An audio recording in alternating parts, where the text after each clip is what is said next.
सो viewers यहाँ पे मेरे फैन आए हैं मुझसे पिक्चर लेने के लिए। पिक्चर ले प्लीज। अच्छा नहीं मैं नहीं दूंगी। मेरा बॉडीगार्ड किधर है? प्लीज मेरे कैमरे प्लीज इनको रोकिए, एक पिक्चर दे देना प्लीज इनको रोकिए। प्लीज मैं नहीं पिक्चर अलाउ कर रही हूँ। सॉरी यहाँ से जाए आप। प्लीज एक प्लीज। इन्होंने मुझे टच भी किया है। अपने कैमरे से ही ले लेंगे, मैं वायरल हो जाऊँगी। नो मुझे वायरल मुझे वायरल आप एक पिक्चर के लिए भी मेरी तरसेंगी क्योंकि आपने मुझे किसी ज़माने में अवॉइड किया था, कुछ समझा नहीं था।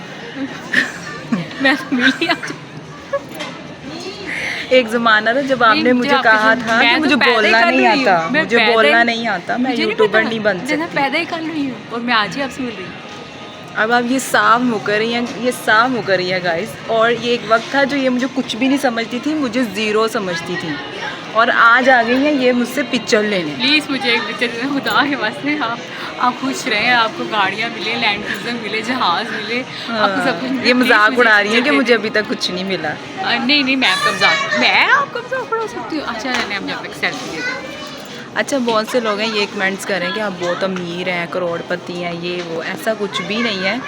और मेरे पास जो है वो लैंड क्रूज़र है। आपने सोने का सूट पहना हुआ है वो भी मैंने किराए पे लेनी है। दुपट्टा चांदी का है। हाँ मिलते हैं। गोल्ड पहना हुआ है? गोल्ड? हाँ जी। कानों में गोल्ड है? चूड़ियाँ लग रहा है आपने गोल्ड की चूड़ियाँ जामुनी कलर की पहनी हुई है। देखा कितना फ़ैन मजाक उड़ाते हैं आपका, देख लें आप। अच्छा बहुत से लोग पूछ रहे थे कि आप बालों में क्या इस्तेमाल करती हैं और कौन सा शैम्पू यूज़ करती हैं? रोज़मेरी हेयर ऑयल है जो हम इस्तेमाल कर रहे हैं। नहीं और डव शैम्पू जो शैम्पू पूछा था लोगों ने। हाँ शैम्पू जो है वो डव है और रोज़मेरी हेयर ऑयल है जो हम लोग यूज़ कर रहे हैं, जिससे मेरे बाल सुंदर हैं। बिस्मिल्लाहिर्रहमानिर्रहीम। अस्सलाम वालेकुम माय यूट्यूब फैमिली। उम्मीद है आप सब ठीक होंगे, मज़े में होंगे और अपने अपने घरों में खुश और आबाद होंगे। Welcome back to YouTube channel Biya Malik and welcome back to brand new vlog. और आज का व्लॉग बहुत ज़्यादा इंटरेस्टिंग है, जैसे कि आपको ट्रेलर से पता चल गया होगा, तो आपने इस व्लॉग को देखना है एंड तक और कहीं से मिस नहीं करना। चैनल पर न्यू है तो सब्सक्राइब कर दें, घंटी को बजा दें और पर सेलेक्ट कर दें। तो ये ड्रेस जो अभी फातिमा ने ट्राई किया हुआ था, ये ड्रेस मैं आप लोगों को दिखाने जा रही हूँ। ये है एथनिक का ड्रेस, ठीक है। इस पर चल रहा है डिस्काउंट और डिस्काउंट अच्छा खासा है। पहले इसकी प्राइस आप चेक कर लें, बहुत ज़्यादा, पहले 12,000 का था, अब वो दे रहे हैं 6,000 यानी कि 7,000 का है ये ड्रेस। और अभी आपने मुझे पहना हुआ भी देख लिया क्योंकि मैंने ट्राई किया था। सो बहुत ही खूबसूरत है और एथनिक वालों ने बहुत ज़्यादा ही ह्यूज अमाउंट में जो है ना वो लोग ना दे रहे हैं मतलब कि डिस्काउंट, ताकि मतलब कि 13,000 वाला सूट 7,000 का, यानी कि हाफ, मतलब 50% आप लोगों को डिस्काउंट मिल रहा है।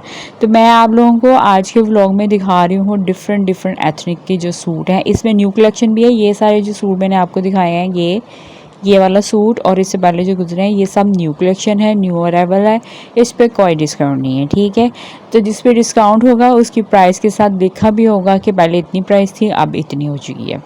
तो तुसी घर बैठे इंजॉय करो जी। ए खूबसूरत जी डिस्काउंट मारती हुई, ए लशपश कर दिए जोड़े। सो जिसमें से मैंने कुछ ट्राई भी किए हैं, तो उम्मीद है आपको ट्राई करने के बाद ना पता चल जाता है कि ड्रेस आप पे कैसा लग रहा है, मतलब प्यारा लग रहा है, अच्छा नहीं लग रहा, कलर सूट कर रहा है या नहीं कर रहा। एथनिक वालों के साथ मेरा एक मसला ये हो जाता है कि कुछ भी हो जाए, इनका सूट मुझे पूरा नहीं आना होता मतलब कि क्या होता है कि जब ये लोग कहते हैं कि मैम हम लार्ज ट्राई कर लें, तो लार्ज बहुत ज़्यादा खुला आ जाता है, और मीडियम में ये होता है कि मीडियम पूरा तो होता है बट वो भी खुला हो जाता है, वो भी कुछ। सो पता नहीं कौन से लोग हैं जिनको ये जोड़े पूरे आते हैं और एक ख़रीदते हैं, या फिर मुझे लगता है कि घर जाके फिर से डेढ़ के ना इसकी वो स्टिचिंग करवाते होंगे, या ये उन्हीं के नाप से बने हुए हैं स्पेशली। सो यहाँ पे आप देख सकते हैं ये इतने प्यारे कलर्स हैं। अच्छा मैं एथनिक की पर्सनली बहुत बड़ी फ़ैन हूँ, क्योंकि मुझे इनके कलर कॉम्बिनेशन, इनके डिज़ाइंस और इनके जो भी होते हैं ना, मुझे बहुत ज़्यादा पसंद आते हैं। I am just attractive bye there ना कलर्स कॉम्बिनेशन, डिज़ाइनिंग, चाहे वो गले की हो चाहे वो घेरे की हो, इनकी डिज़ाइनिंग बहुत ज़बरदस्त होती है। तो ये मुझे बहुत ज़्यादा पसंद आता है ना एथनिक का जो भी आज आर्टिकल्स होते हैं, जोड़े वगैरह ये जो बनाते हैं। बट ये है कि महंगे बहुत हैं, मैं अफोर्ड नहीं कर सकती, क्योंकि मैं सिर्फ नामी कलामी अमीर हूँ, मैं वैसे गरीब ही हूँ तो सम टाइम मैं यहाँ से ये करती हूँ कि मैं आइडियाज़ ले लेती हूँ और कोशिश करती हूँ कि वैसा सूट बना लूँ, लेकिन वैसा सूट फिर भी नहीं बनता क्योंकि इनके डिज़ाइनर्स की तो क्या ही बात है।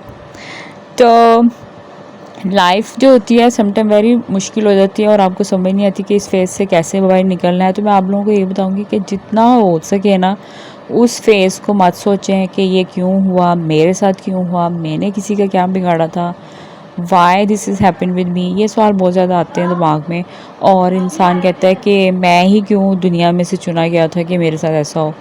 आपने उस टाइम पे ये करना है कि उस टाइम पे आप ज़्यादा से ज़्यादा अल्लाह ताला से कनेक्ट हों। अल्लाह ताला आपको जल्द से जल्द उस दुख से, उस गम से बाहर निकाल देता है। सिर्फ अल्लाह की ज़ात निकालती है, या इंसानों का कोई काम नहीं है। इंसान तो चाहेगा कि आप उस दुख में रह के उसी दुख में मर जाएं, लेकिन अल्लाह की ज़ात होती है जो आपके लिए नए रास्ते पैदा कर देती है, आप लोगों को हौसला दे देती है, हिम्मत दे देती है उस बुरे वक्त से बाहर आने के लिए। और कहीं ना कहीं से अल्लाह ताला आपके अंदर वो हिम्मत पैदा कर देता है कि आप फिर से खड़े हो जाते हैं।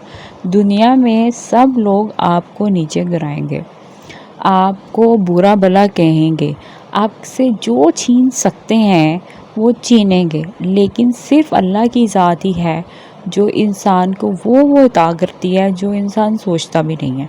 तो ये दुनिया का रूल है। अब आपको पता ही है कि हमारे प्यारे नबी के साथ भी हमारे प्यारे नबी के साथ भी इतना जुल्म हुआ, कुफार मक्का ने इतना जुल्म करा। अब आप कहेंगे हम तो भाई कुफार मक्का में नहीं रह रहे, ये तो काफर नहीं है।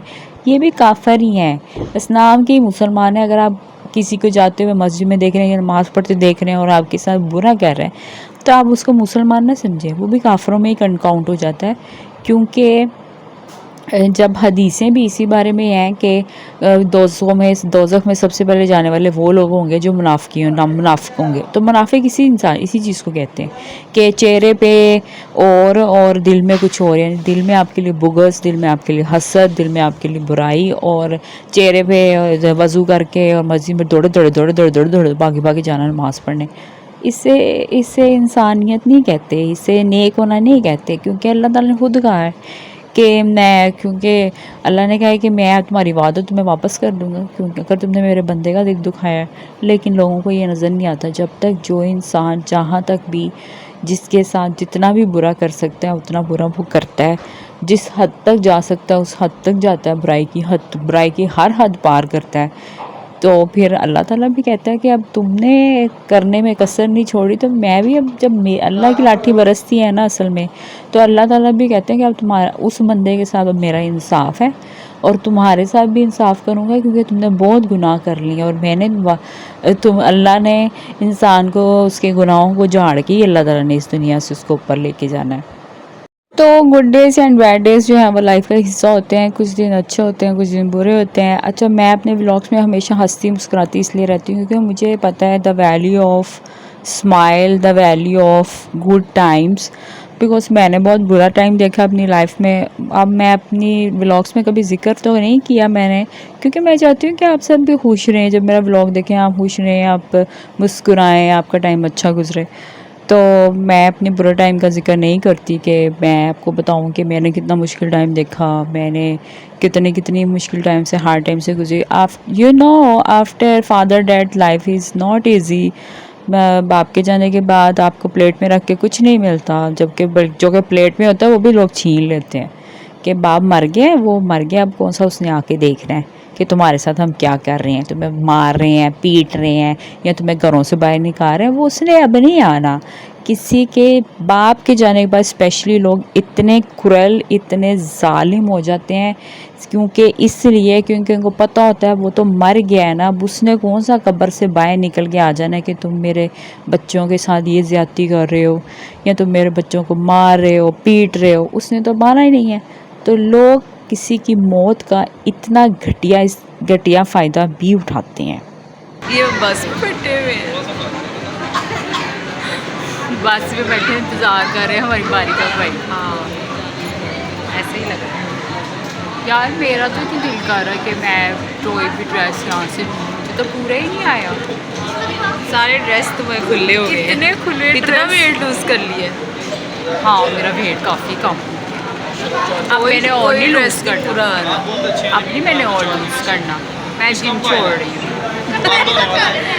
ये वही है जिससे कहा था मैंने जिम ज्वाइन करनी है। मैंने अब जिम छोड़ देनी है क्योंकि मेरा बहुत कम हो गया वजन। सो गाइज़, आप लोगों को मेरी आज की वीडियो आई होप करती हूँ कि बहुत ज़्यादा पसंद आई होगी। तो आप जाते जाते कुछ कहना चाहती हैं? मैं कहना चाहती हूँ कि हमें बहुत ज़्यादा मज़ा आया और आज के आप लोग इतना मज़े का है ना, और आप लोगों को ये भी पता चलेगा कि ये मेरे फ्री में कर्ल्स कैसे डलवाए हैं। हाँ। इन कर्ल्स की स्टोरी भी इसके अंदर ही है। और ये जूता हमारा जो है ना ये टूट गया था और इसके बाद हम लोगों ने जूता कैसे रिप्लेस किया ये भी आप इसी के अंदर देखेंगे। तो आपने व्लॉग को कहीं से मिस हर नहीं करना। चीज़ जो है वो आपको इस व्लॉग में नज़र आने वाली है।